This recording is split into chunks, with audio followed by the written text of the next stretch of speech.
Wow, we're now live. Just as you're saying about putting something awful on the screen. Not putting anything awful on the screen.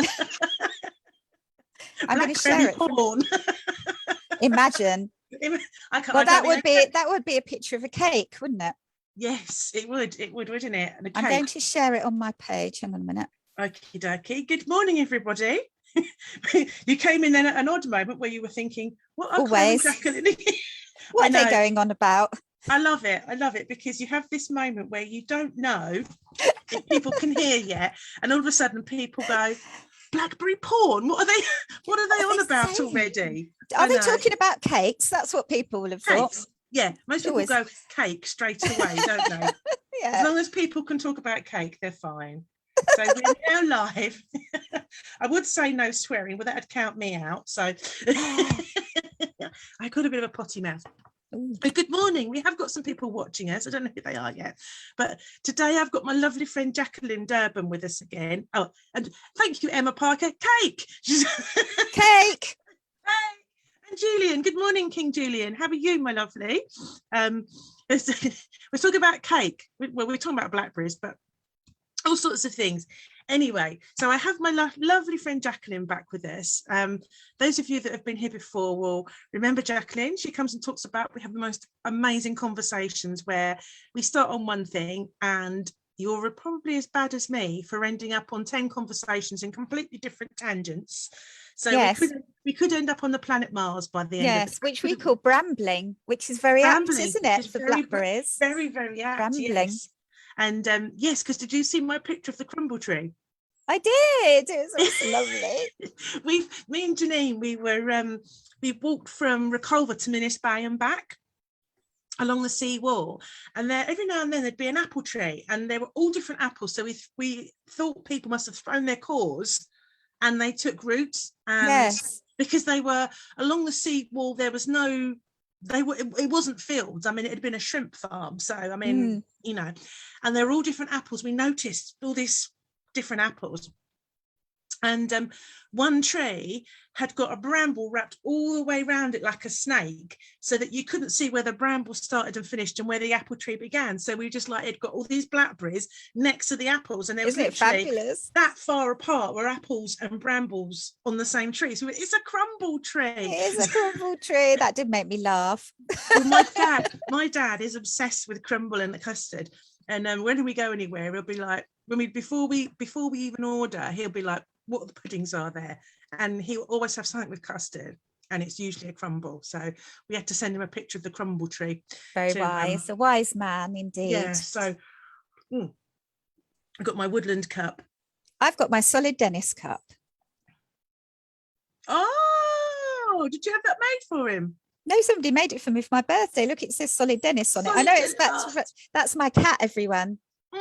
Solid Dennis. My friend in Canada made it and sent it to me. That is gorgeous. It looks like it too. It does. It does look like it. He likes to get involved, so we might have cat admin. He might appear. He might. Ah, excellent. So Jacqueline and I have had many strange and wonderful conversations, haven't we? Yes, many. Woodland cup. Where did I get it? I think it's Asda, Emma. That is a lovely cup. Yeah, it was Asda. It was a couple of years ago now, but it was Asda. It's beautiful. A bit chipped, but they had a phase for mushrooms, didn't they, Asda? And then suddenly they didn't do it anymore. So I'm boycotting them now till it comes back. They've noticed and they've said, Jacqueline Durban's not here. That's right. That's right. Sometimes it's the supermarkets that are the best ones, really, isn't it? I must tell you, this is nothing to do with anything.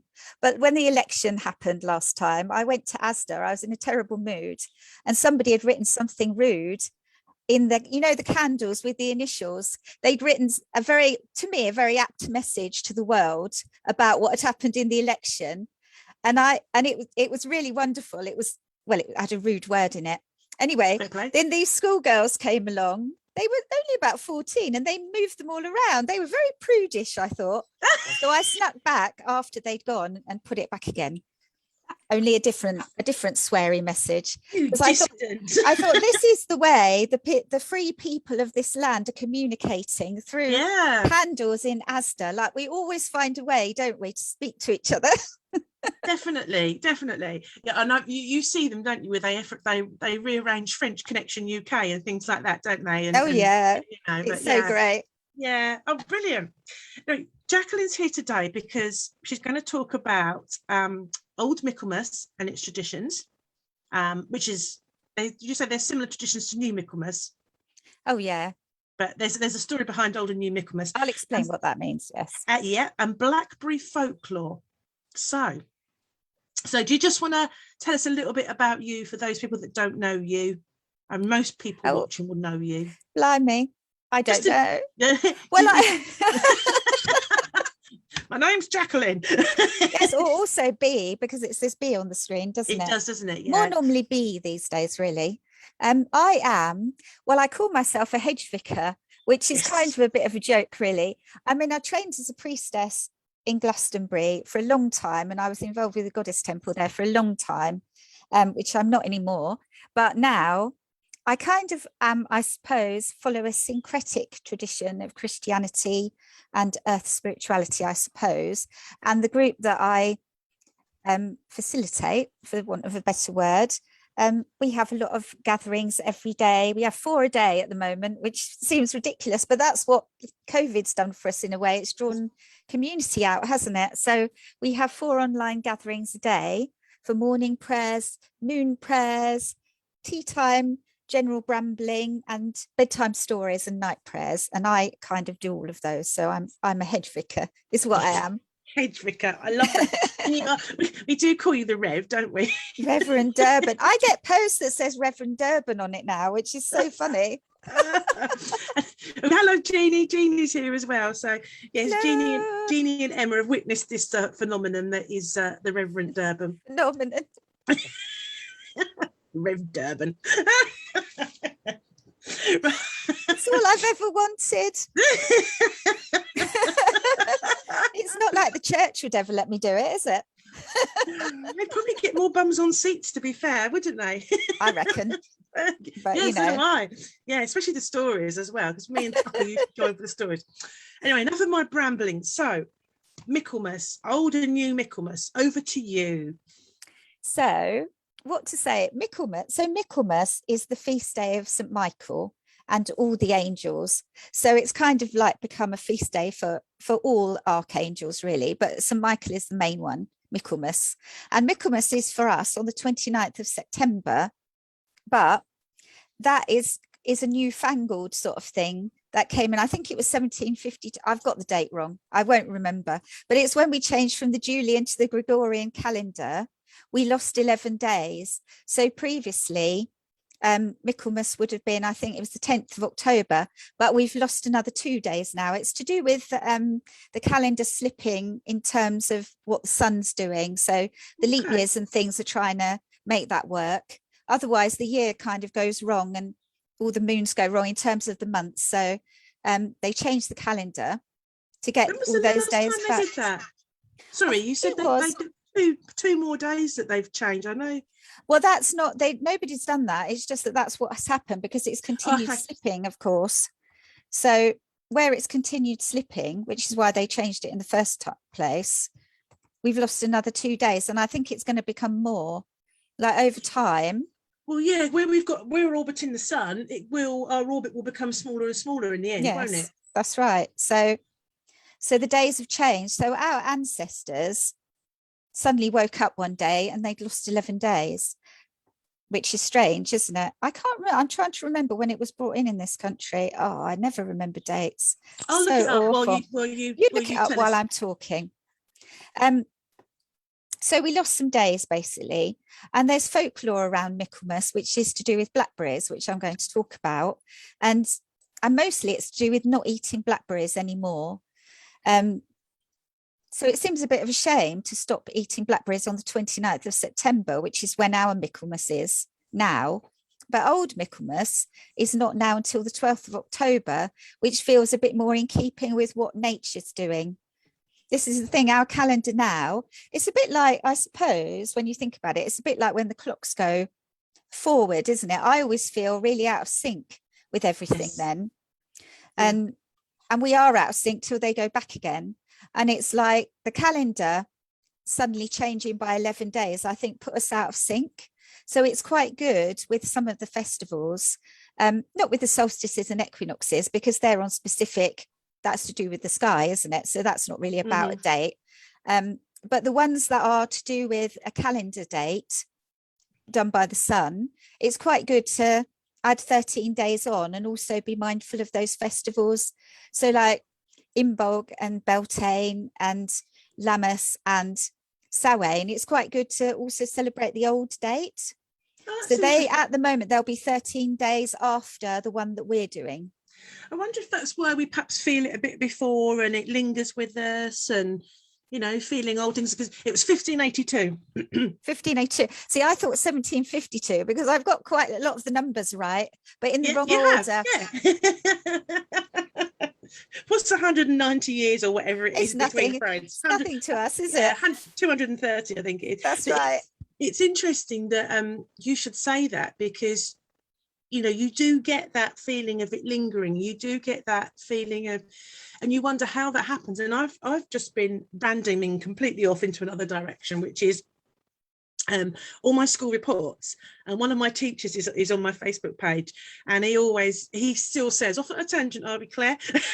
Like, yes, rambling. Yes, yeah, rambling. And my essays, he was actually my favourite teacher ever. He was the best teacher, whom I learned an awful lot about politics as well. So, you know, but yeah, he still says on a tangent. But I'm doing a little course on ancestral healing, and that's covered epigenetics. So yes, so that's interesting that we, you know, there's me thinking about feeling that, and you know, obviously that's in our DNA, maybe only for the last 7 generations. But yeah, so that's something I shall cover another day, I think, because that's just reminded me that's a good subject to talk about. Well, I was going to, yes, I've been thinking about that a lot, to do with Michelmas and this time of year, really, about what, because Michelmas is about harvest, like Lammas is about harvest, and autumn equinox and Samhain, all those things are about the 3 harvests, aren't they? And like harvest seems a bit irrelevant to us in a way now, doesn't it? In a lot of ways, it doesn't,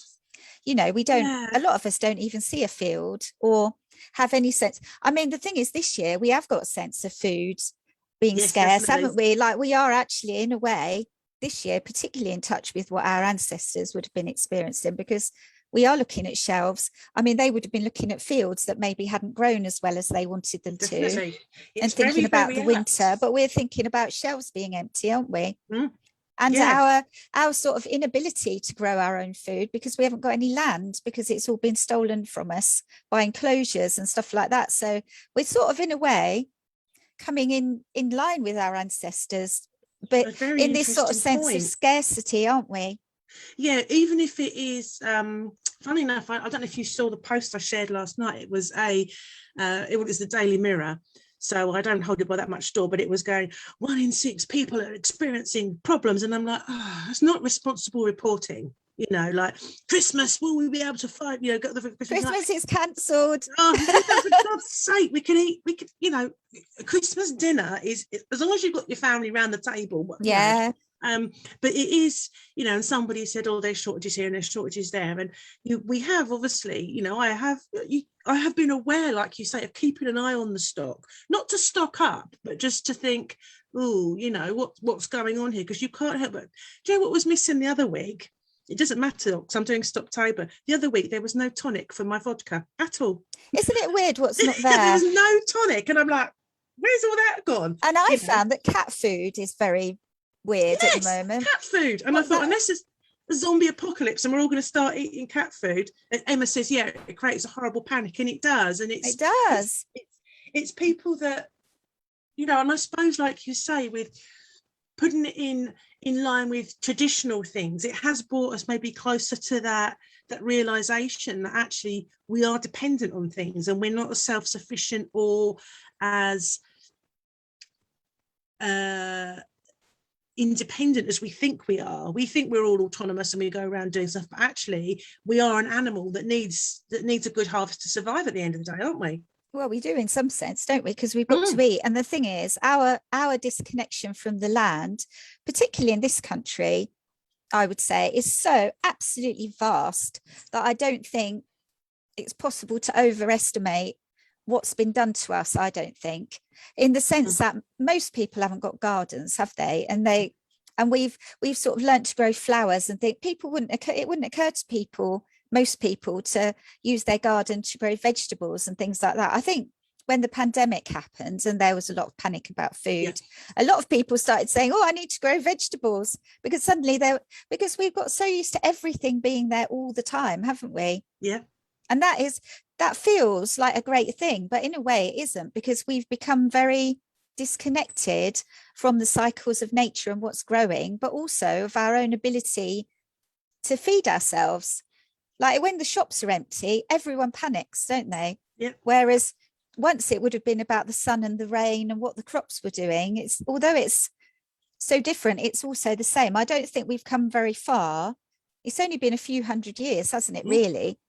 Yeah. Our bones really still remember, don't they, when we might have starved in the winter, and we underestimate that sort of urge in us, I think. And definitely you only need to go back a few generations to dig for victory during the war. You know, that it was revived then, and people were digging up their pretty gardens. You know, and I think most of us, our grandparents, would have had an allotment or would have grown fruit and veg, whether that was from the mindset from during the war, obviously a period of, you know, of hard times, and when, you know, obviously the land girls went out and got the all the harvesting, didn't they, because the men were all fighting. Yeah. And Emma's saying, as usual, the poorest will suffer, and Jeannie's Always. saying that's very true. Always. And going back to what you said about enclosures, I mean, there would have been common land for grazing, you know, and most families would have either had a sheep or a cow on that land. You know, well, I talk a lot and think a lot about, I discovered this thing called white meat. I don't know if you've probably heard me talk about that before, but white meat used to be, it's dairy food. So it's cheese and cream and milk and butter. Okay, yeah. And that used to be looked down on, completely looked down on, all of that food, because it was food of the poor. It was things that people in poverty ate. And that's a good thing, because it's full of like fats and calories and all the things we need. And it was absolutely looked down on by people who were better off. And then, because everyone could graze a cow, like you say, and if you can graze a cow on common land, then you can milk a cow, and then you can make all those things. And it's wonderful. So you've got that. But then what happened with the enclosures was you had to pay to be able to graze your cow. So only better off peasants would then be able to have a cow at all. And they were the only ones who had milk. And then, so dairy was called white meat at that time. That's because it was what people could have if they couldn't afford meat, or if they couldn't get to meat. But then suddenly it became food of the rich, because you could only have a cow if you had land or could afford to pay for land. So then the poor couldn't have the dairy anymore. And all the rich people were treating it like a delicacy, because suddenly it was something to do with rich people and not, you know, these things about history and food are so fascinating. They really speak about the history of the poor and how the land's been taken away from us. It's really fascinating, I think. Wow, I never knew that. I'd never heard that term, you know, the white meat before. Tudor Monastery Farm, I think it was. I found. Oh, okay. Watch all the farm series. They're so interesting. Victorian Farm and Tudor Monastery, for all of those. You learn so much from those. Wow. Okay, I'll have a look at those. Thank you. And then, of course, you can think about Bridget, can't you? Who the Blackberry is sacred to, of course. Coming back round, because the cow is sacred to Bridget. So, you know, then you get the dairy is sacred to Bridget, and the way in which this sort of fight for spirit, like who owns spirit? Is it the church, or is it the people, or is it, you know, all these things, they all become part of the same, you know, all those threads are like fights for power, aren't they, and authority. It's very interesting. It is, and it's, you know, who owns who owns spirit, and it's also like who owns telling you, you know, who do you listen to, whose doctrine, you know, people sort of, obviously then the doctrine and the ideology behind it was owned by the church rather than the people and the tribes. And you can see how that's evolved as well, can't you? That you must do this and you must do that. Was before it would have been a, you know, you tribe of Folkestone or what have you would have you'd done it your way, and we would have been slightly different up here in Maidstone. But you know, you'd have, you know, if your deity was something to do with the sea and ours was to do with the grain. Nobody's going to think any worse of it. But then you get all this, people get so dogmatic and they have to, morning, Angie, they, whereas it's wrong, and it's just, it's and so sad, and who owns most of the land, or did then? It was the church, wasn't it? Definitely. So, it's all part of the same, I think, all part of the same sort of erosion of people's trust in themselves, and in spirit, and in the ability of life to hold us, really, with food and all those things. Suddenly we're not growing our own food, we have to work to get money to give somebody else to get food. It's all removed, isn't it? Like all our removal from the festivals that are to do with the earth is the same as our removal from our ability to feed ourselves. It's all the same, and it's all about power, and it's all about money, isn't it, and greed of the kind of people, I don't want to say above us because they're not above us, but that's sort of in a hierarchical in the perceived hierarchy and the serfdom and everything. And then you think, obviously the monasteries would be very agriculturally minded, wouldn't they? Even to the point of making the cheese, making the mead, making the brewing, the beer, the bees. That was very a monastery thing, wasn't it? And of course, it was taken over in the Reformation by Henry VIII, wasn't it? Yes, and it was. Talking of Henry VIII, it's very fascinating about Michelmas, because, well, not specifically about Michelmas, but at one time, harvest, because this is why I'm passionate about these festivals that bring us back to earth, really. I mean, I know for pagans, all the festivals bring us back to earth, but of course, for a lot of religions and spiritualities, the earth has sort of got lost, really. And yet in Christianity, there's such an agricultural cycle of festivals that have all got separated. And I'm really passionate about coming back to it, particularly in terms of our ancestors. Our ancestors would have celebrated these festivals. Definitely. And I think we learn then, don't we, more about them and more about back and back and back. But it was interesting because when Henry VIII took over the church, one of the first things he complained about, the House of Commons I've written down a year, that was in 1532, complained that people were having too many celebrations around harvest, because what was happening, there were three reasons there are three sorts of celebrations. There were harvest suppers, fairs, and there were also dedication feasts for churches and chapels.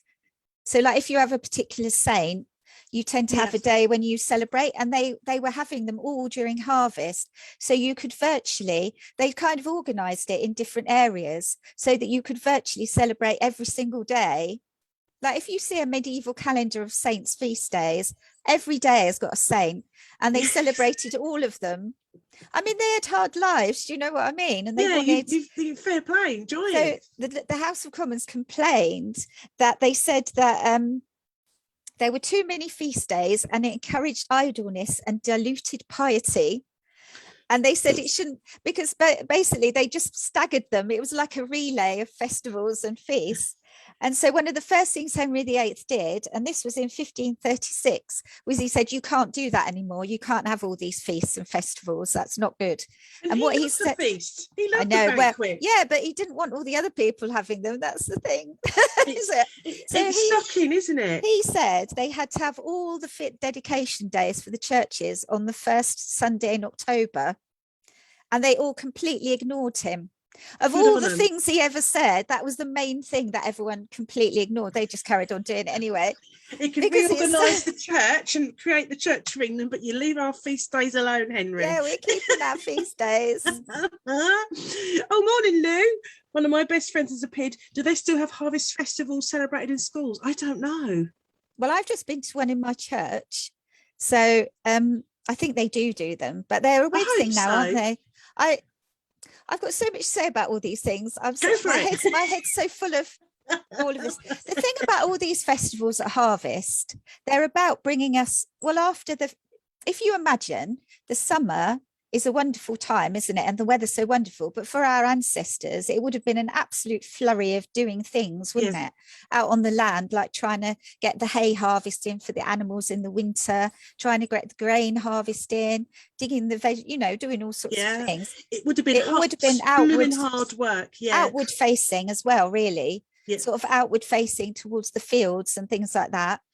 And then in the autumn, which we all feel, you know, a lot of us feel this, we start to come back towards our inner worlds, don't we? And want to be at home and be cozy and drinking our cups of hot chocolate and all those things. You know, it's a similar urge, I think. It's that. Oh, Angie's saying yes, they do. That's the Harvest Festival. And Emma said they had a harvest assembly at my son's primary school and collect donations for the food bank. It's right. So yes, that's a very modern take, isn't it? The food bank. It is a modern take, yeah. And that's the thing sad. that it is sad. And these harvest festivals like Michelmas, and there's lots of other ones that carry on one after the other, really are about generosity and sharing, but also about turning back towards our homes and our hearths. So it kind of echoes the energy that we feel and that the trees and plants are feeling, you know, going down to the roots. The festivals echo that, and they encourage us to share. So we have Harvest Festival to encourage us to share, don't we? That we're saying we've got more than we need, which actually is quite a bold thing to do if you think you're living off the land and you're not going down Sainsbury's to get some carrots to take to Harvest Festival. It's actually a big thing, isn't it? To take some of your produce when you don't know how long the winter's going to last for is a really brave and bold and courageous and beautiful thing to do. And somebody reminded me the other day of Harvest Festival, and I'd forgotten this, that we used to at school make up boxes of vegetables and take them round to old people in the community. And we don't do that. I don't think we do that now. Like, we give money and things for the food bank that have to be tins, don't they, and stuff like that. And we've sort of lost that sense of caring for one another in a community.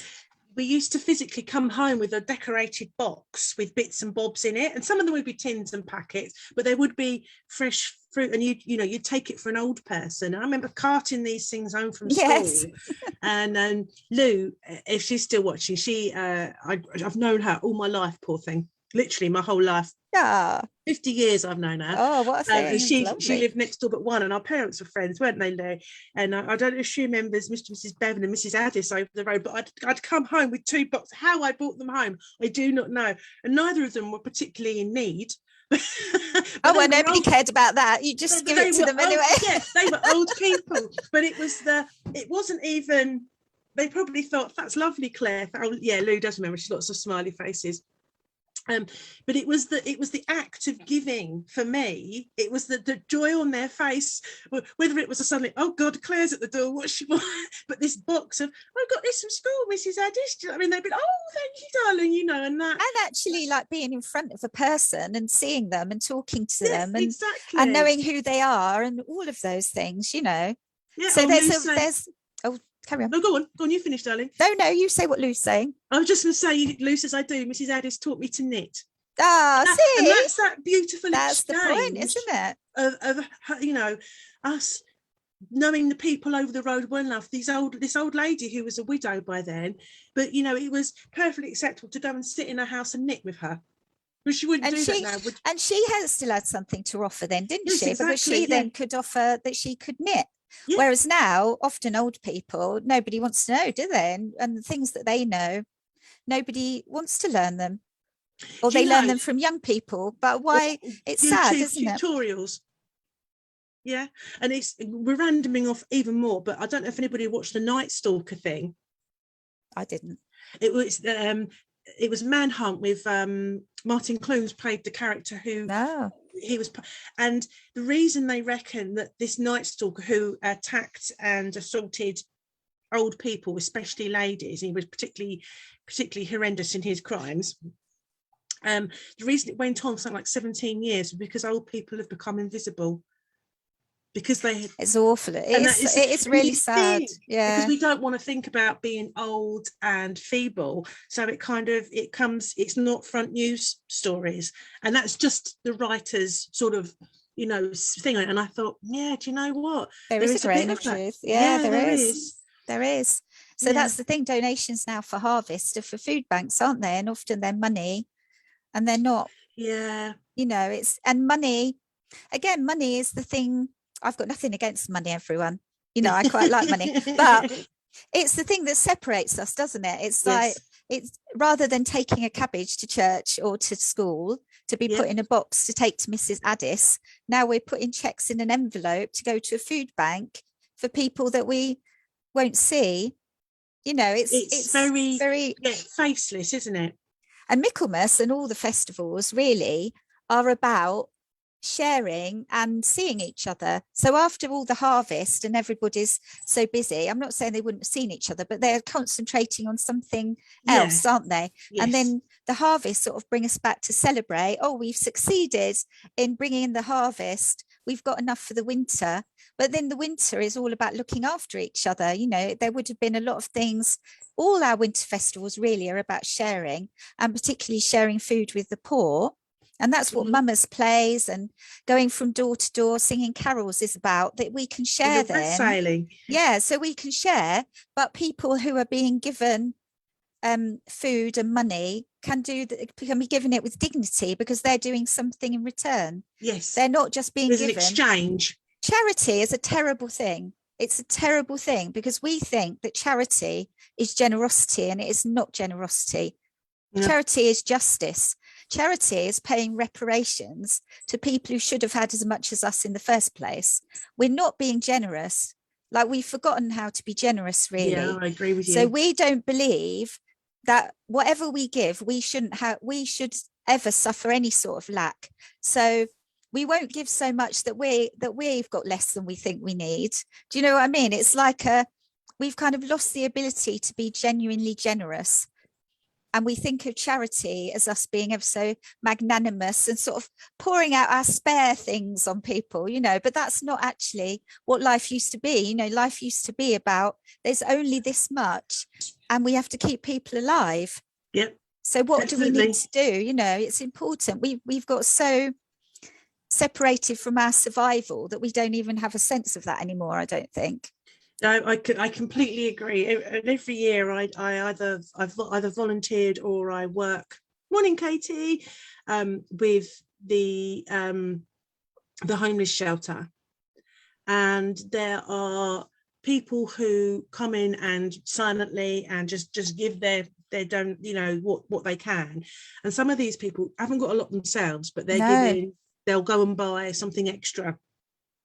And you get the other people that make a huge song and dance about, look what I'm doing. And I can't stand that. I'm like, if you're doing it for the glory of it, sod off. Do you know what I mean? Just, we'll have your donation, but don't stand around. And I once did like the rucksack project.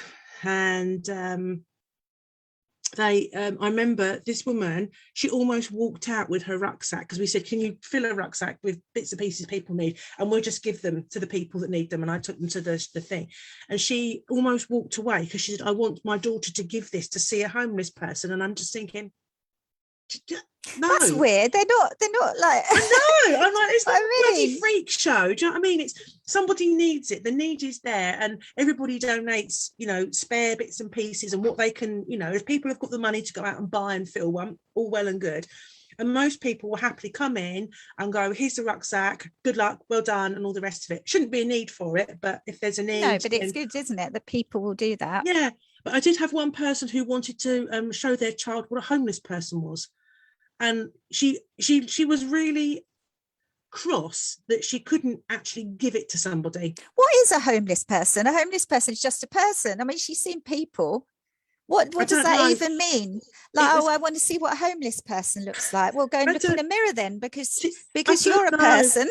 I don't know, because, you know, I mean, and like, you know, a lot of the people last year were not necessarily homeless because most people were housed. A lot of people could be housed last year because of the COVID situation and during winter as well. But it was people that were in need, and we didn't say, you know, it was here's a hot meal, here's what's done, and you know, and it's not for the, it's just because there's a need and you want to do it. Do you know what I mean? It's not. Charity's a cold hard thing. Oh, Jeannie's saying well said, B. Charity's a cold hard thing that only serves to give us a frisk and a goodwill. Unfortunately, Katie, that's quite true. In Germany, they are amazed about our reliance on charity. And Katie said she was homeless for 6 months in 2019.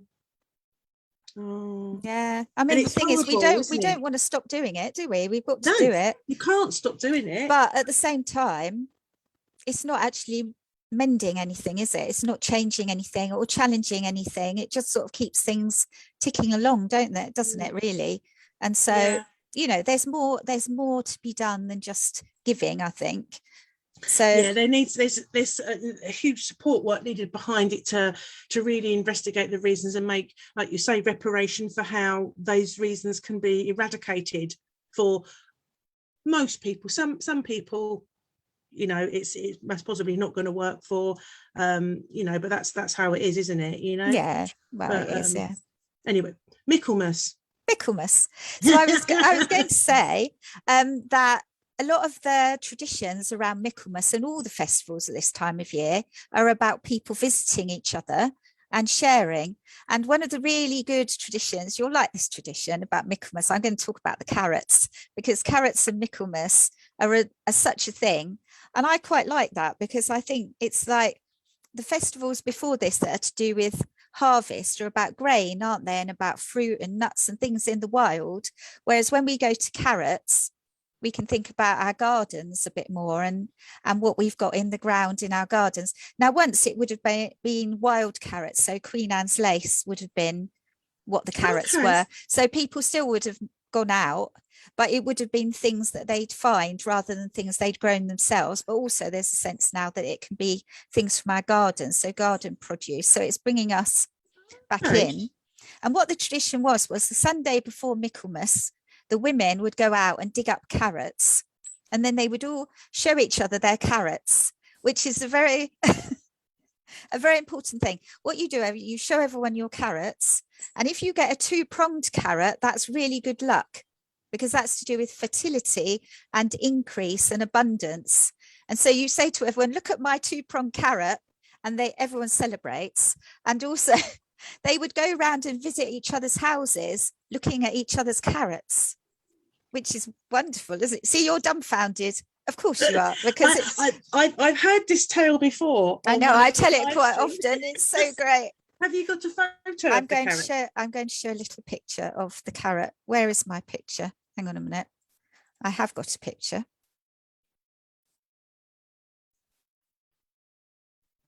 Oh, I see, Katie. Did you? That's still a thing, Katie. She said, for clarity, I was living at the house left to myself and my brother by my mum, but I hadn't got my own home. But that's still a worry, isn't it? Well, it's still homeless. Yeah, yes, that's right, isn't it? Here is my Michelmas decoration from this year. Beautiful. It was so nice to do that, and a bit bonkers. And I think doing bonkers things for festivals is very good. So what they would have done is so remember, this could have been Queen Anne's lace roots, really. Not necessarily orange carrots, but you know, it's all good, isn't it?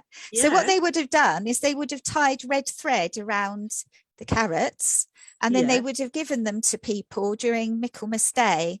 So it's sharing, isn't it? It's being abundant. And my friend in America pointed out to me, because she grows nearly all her food in her garden, and her food hasn't grown always very well this year, and so she's more in touch than some of us are with the fact that, it feels like a lot to tie carrots on your gate, really. Feels like you could eat those. Do you know what I mean? Like we don't really think of that anymore. But it was a really nice, and I put some wheat from Lammas. You can see there's some wheat just above them.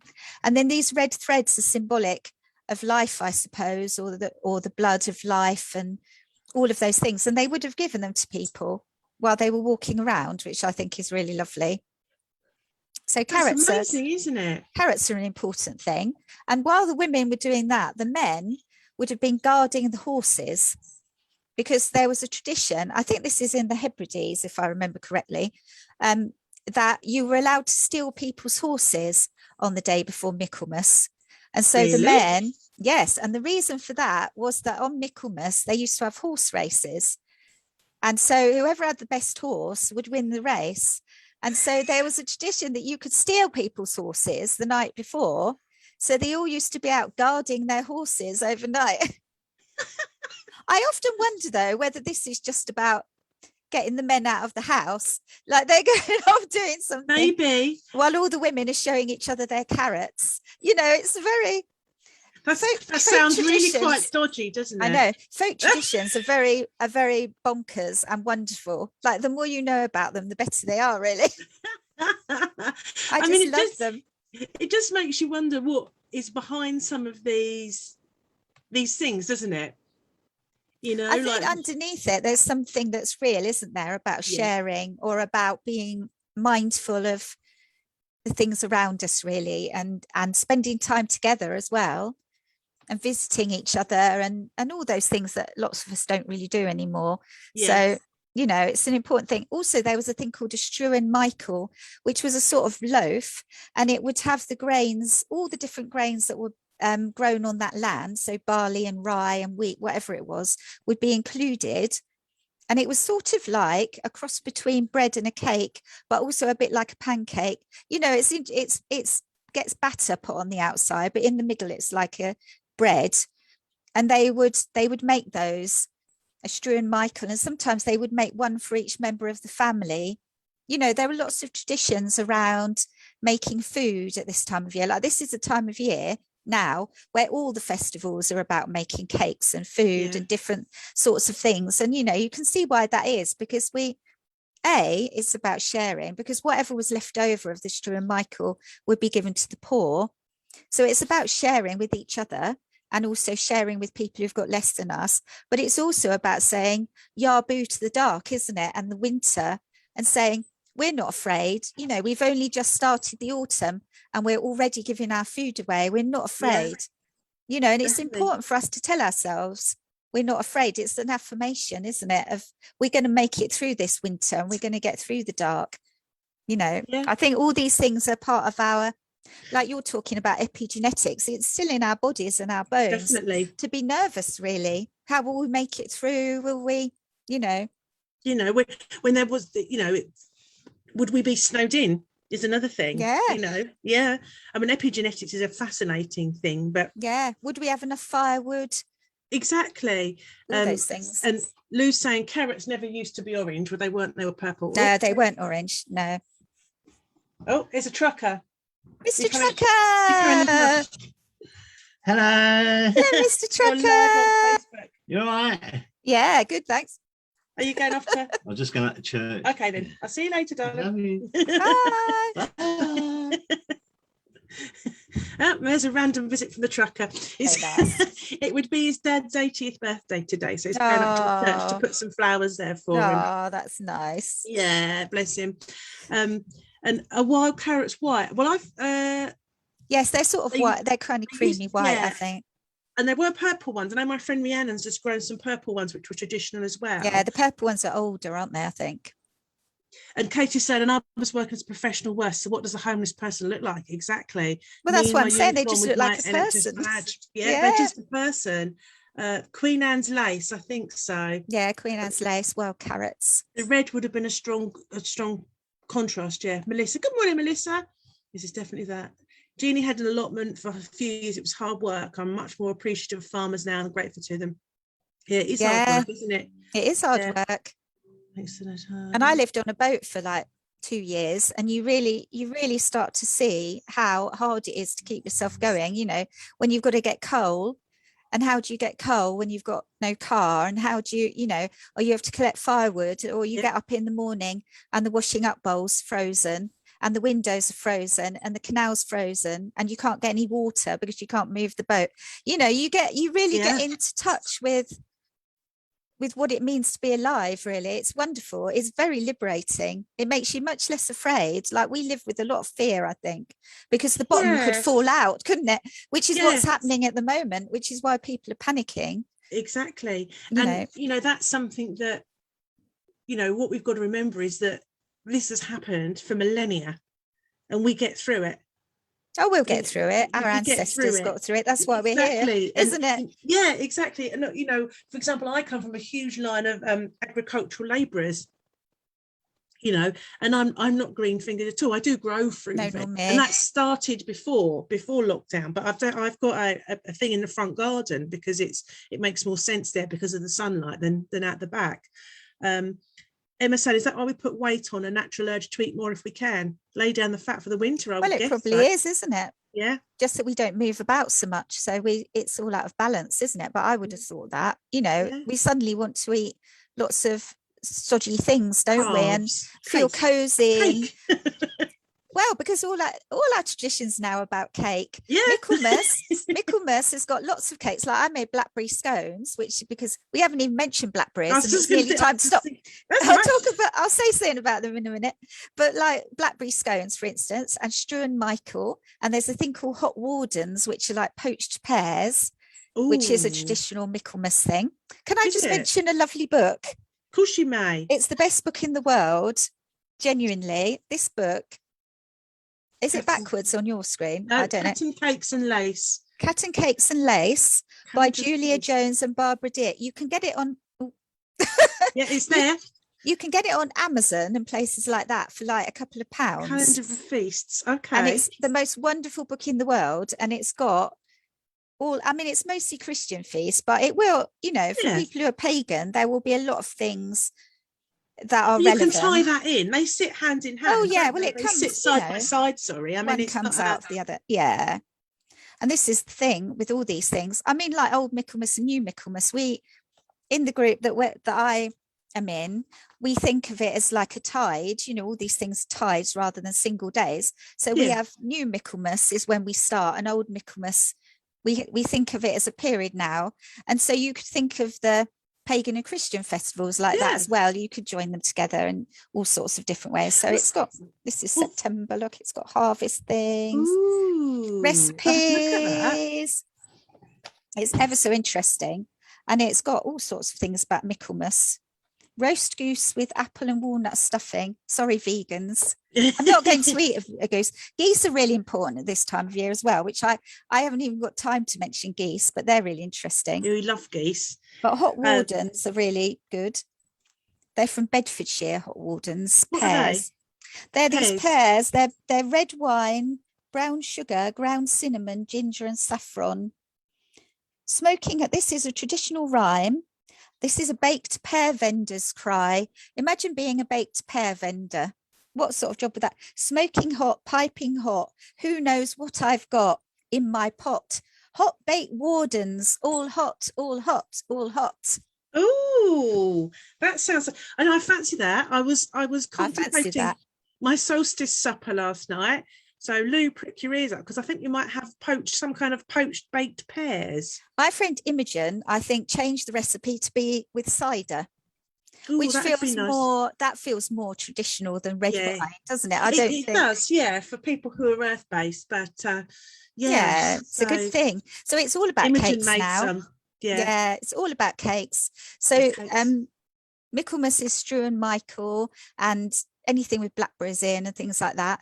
And then I've just made some St. Faith cakes. I haven't got time to get into that, but a lot of the feast days have got cakes, and they're to do with divination and doing particular ritualized things. So there's a lot of that. And then of course Samhain has got soul cakes, and there's another thing called a har cake, which is a similar sort of, it's a fruit-based kind of winter cake. And then St. Catherine's Day, which is called Catentide, has got catten cakes, which are caraway, which are absolutely delicious. Mm-hmm. And so Remember we you go talking on. about those last year. Oh, they're I wonderful think. catten Yeah. cakes. They're just the It's- most wonderful thing. It's all cakes because we need to eat, don't we? And we need to feed ourselves up. I mean, we don't particularly in our in our culture, but Yeah, our we're all right. ancestors did. And it's so. Shall I say something about blackberries? Go for it. Yeah. I feel pressure. I feel the pressure. Just go for you can always come back and talk about other things another day. Yeah. Always. There's always plenty of time, and there's always plenty of it's these sort of conversations that I think are beautiful because they wander off. They've got a theme, but they wander off, and they're so clearly not scripted. Oh no! How could you? And I think that's wonderful, personally. And, I do. Yeah, I think it's great. I feel like I should say something about blackberries though, because that was what it said. That's You've right. been sharing so many things about blackberries this week. And my blackberry flower fairy. I love the flower so fairies. beautiful. I love them. Yeah. So the main thing about blackberries, as I say, 29th of September, which is new Michaelmas, feels too early, but kind of now it feels like the blackberries are a little bit going over, aren't they? They look a bit. We've got a giant blackberry bush in our front garden that takes up a quarter of the garden that put itself there, which is the most wonderful creature. Yeah. And it is a creature. I think of them as animals more than plants. Blackberries, they're astonishing. I feel it's it thinks is what I, when you live with one so closely, you really see them a different way, I think, from watching them every day. But the blackberries are there's still some green ones on there to ripen, but they're just starting to look a little bit like you might not want to eat them. Do you know what I mean? And Michaelmas, whether it's new or old, whichever one you choose, was traditionally the day when you shouldn't eat blackberries after Michaelmas. That was the big folklore around Michaelmas, was about that. Now, the reason for that in folklore is that the devil was thrown out of heaven on Michaelmas Day, and he fell in a blackberry bush, and it hurt because it was all spiny and thorny. And obviously the devil's very sensitive, got very sensitive skin. Anyway, he fell in a blackberry bush, and he was so angry about it that every Michaelmas Day he comes back, and depending on the folklore, he either spits, stamps, or urinates on the blackberries, and you shouldn't eat them anymore. So that's the thing. You shouldn't eat blackberries after Michaelmas. Now, they do look a little bit like they're going over. To me, they're going a little bit weed on. A little bit. I mean, they probably have been weed on by foxes, haven't they? But that's not the point. I think we probably eat quite a lot of foxwee in our lives. I don't think it's not done us any harm, has it? I'm not advocating it, anybody. Anyway. The thing is, if it's a cold and wet autumn, blackberries actually can develop a toxic mold, genuinely. So these folk traditions, like in the Bible where it says don't eat shellfish and things like that, like shellfish famously give people food poisoning, don't they? Yeah. And the Bible was written in a really hot country where things would so easily have gone off, wouldn't they, and become dangerous. So like a lot of these things around food are actually teaching us not to do something that will hurt us. That's the thing. But also, of course, Michaelmas is about generosity, and our generosity should not just be with other people. Our generosity should be with the land and all the beings of the land. And there are animals that eat blackberries, like foxes eat blackberries, and birds eat blackberries. And if we blackberries so abundant, we can get a bit giddy, I think, and just like pick so many, like just like get so kind of frenzied. I know what you mean. I don't know why we go on about foxes in chicken coops getting frenzied and killing things, because we get like that. If we, we're like, oh, I'm going to eat everything. I want it all. But Michaelmas reminds us not to do that. It reminds us, no, stop now, because there are other things in this world than us. It's that, isn't it, where you always have enough. You only need enough. You don't need a hoard of it. You need enough. And like I said, Janine and I, we went up, because these fields next to the Minnis Bay path were, they're not anybody's. We did a little bit of foraging. I don't think it's quite scrumping because they're not, but we only took enough for what we wanted and needed. Not we could have got a carrier bag out and got hordes of them, and we didn't. We got enough to make a couple of blackberry and apple crumbles, and and I suppose as well, when I've made, it's off on a tangent and Lou's gone tangents, and Katie's saying, oh, do urea. That's a lovely, lovely thought. When I, nice. That's a real Katie one, isn't it? When I make the elderflower cordial early in the year, I'm careful to take some from each plant, so I don't completely kill off a plant by taking all the blossom, all the elderflowers, all those beautiful fluffy fronds, because where they die back, that's where your berries come from. So you need to have that balance, don't you? And not pick from the whole lot. So that's right. And like you say, with the animals as well, they want them, because they always say, don't they, that when there's lots of berries, it's going to be a harsh winter. They do, but there are other places where it says if there's lots of berries, it's going to be not a harsh winter. Oh, so it's very complicated, isn't it? Like all these things are complicated. Well, I'm watching from the pub I work in, and there's a rowan tree out on the green in front, because we're on the village green.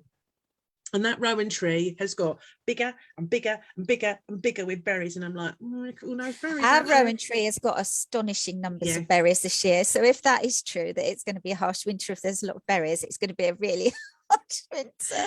Or it could be that the delayed heat or the lack of heat, and it's been the conditions to make loads of rowan berries. I don't know. Oh, well, it must have been. And I don't know how that then affects the next No. lot of weather. I don't know how that works. But, you know, I recommend living with a blackberry, by the way, everyone. It's a very astonishing and wonderful thing, like, because they are, to me, they're animals. I think they're a cross between animals and plants, really, blackberries. And they sustain so many creatures. Like we have sparrows living in ours all the time. The fox goes underneath, the sparrows live inside, all the little birds are in there all the time. There's all sorts of insects. When there's flowers, there's bees all over it. You know, it's just, blackberries are one of my favorite things, really. Yeah, I mean, Mum and Dad have got one that, again, planted itself probably by a bird drop in with a seed in it across the back, their back fence of their garden. They've got a long garden, and that's where Dad grows. He's still, I mean, he's 80 next year, and he still grows his own carrots and radishes and beetroots and things, and tomatoes. And again, he's always giving me tomatoes to give them to someone, and you think, that's right, my dad was like that. I've got so many tomatoes, I don't know what to do with them, but I always, you know, and again, that thing of where I work in the pub, a chap was bringing in courgettes and marrows, and I've had some Bramley apples, and what was it, runner beans, that he'd got more. He said, I just don't want them to go to waste. No, our neighbour does that. He brings bags of veg and leaves them hanging on our gate, which was really nice. And then I've It's taken enough for me, and then whatever is left over, especially with the runner beans that were literally picked that morning, when I finished that shift, I took them to my parents, who ate them that night. And they're like, they're the freshest runner beans ever. And I think, well, I've got more than I need. And our neighbour's got an allotment. And if he's got more than he, you know, there's always a present of something on that, you know, and whether that's lavender, he'll get me a bunch of lavender as well. Isn't that lovely? Yeah. But there is something lovely about being given a gift, because it's a gift, isn't it, to have those things? Yeah, especially when it's food, you know, that's been grown by somebody. Yeah, it's precious, isn't it? Oh, Melissa, she said all my tomatoes failed this year and I had none to give away. No, we haven't got any this year. No, I think Dad was saying it was an awful year for tomatoes. An awful year. So, but there's loads of blackberries. Yeah, we've had a lot of blackberries. I know you can't have necessarily have a blackberry in your cheese sandwich, Melissa. I'm not suggesting that. I don't know. I'd try it. I think you should try it. I bet it's nice. Like fruit and especially cheese is nice. Tart blackberries. Yeah, I have apple and pear with cheese. Yeah. And Angie's saying I had quite a few, but some were awful. Yeah, it wasn't a good year for tomatoes. I've heard that. No. So, any last comments on Blackberry folklore or old Michelmas traditions? Seeing as we've wandered away, and I love it. Breathe. But was there anything you thought I must tell them that and you haven't said?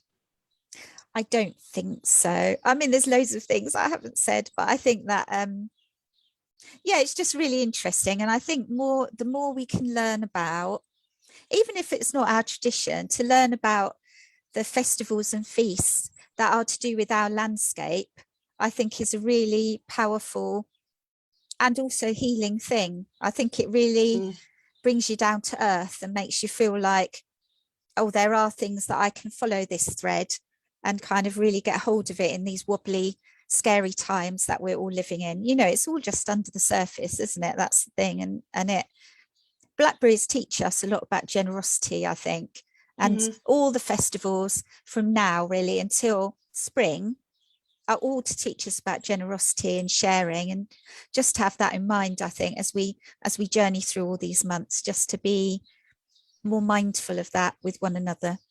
Oh, thank you. That is beautiful, and it is true that we do need to, you know, this feeling that built up during the whole COVID thing is ebbed away a little bit, but it's only just on the surface, hasn't it? It reminded us. I think sometimes we just need to remember that it is still there, and you know, it is time to consider everybody else again, isn't it? Oh, thank you very much. Thank you. You're very welcome. So next week, I don't know what I'm talking about yet. My friend Naomi's coming the week after to talk about her pilgrimages. which will be very interesting. She goes on a pilgrimage usually every year, up to Scotland and finds they're like different places connected with the Cailleach. And she's a Glastonbury goddess sort of lady, and she's fascinating. She can't do next week because she's actually in Glastonbury. So the week after, that's her. So next week it'll be me, and I don't know what yet, but we'll wait and see. Exciting. Yeah, we'll wait and see. But thank you so much for joining us. Thank you, Jacqueline. Always a pleasure to have you. It's been lovely. Oh, and Emma saying thank you, love listening to you both. Happy Sunday all. Oh, that's lovely. Thank well, you. we did wander off on a tangent, but that's part of the fun of it, isn't Rambling. it? Brambling by the crumble tree. Yeah. Okay, Angie's bye, ladies. Have a lovely Sunday. Thanks for joining us, everyone. Happy Sunday. Happy Sunday. Bye.